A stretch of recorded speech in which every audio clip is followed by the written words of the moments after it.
To jama'a, ni da nan naku yau zai magana akan matan jami'a. Matan jami'a wallahi kuna da matsala. Wace irin matsala kuke da?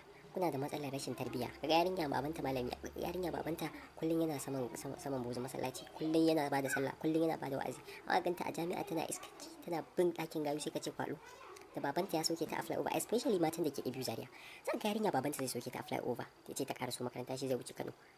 Amma haka nan za ka ga ta hau mota ta koma kedi, ita ce TDB till daybreak nan casu, ba ta zuwa aji, ba ta assignment, ba ta karatu, ita kenan kullum tana gaban mota sai ka ce conductor.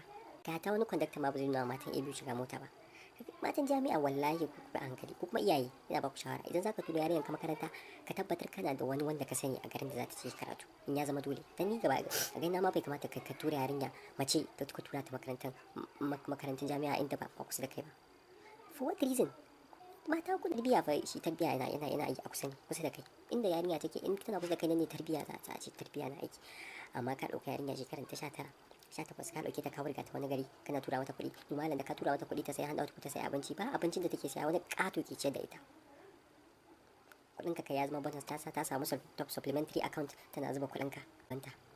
Sai ka kira ta da dare tana tare da gaya a ɗaki sai ka tana daɗi muna nan muna tutorials ne, muna tutorial ko tutorials ba.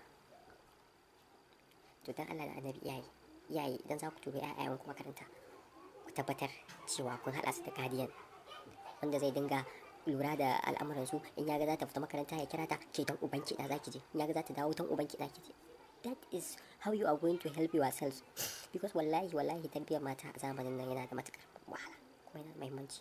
So ina kira gare ku iyaye maza, matan nan duk mayan kuɗi ne, duka mata yanzu mayan kuɗi ne, ɗaɗɗe ku ne kawai ba mayan kuɗi ba.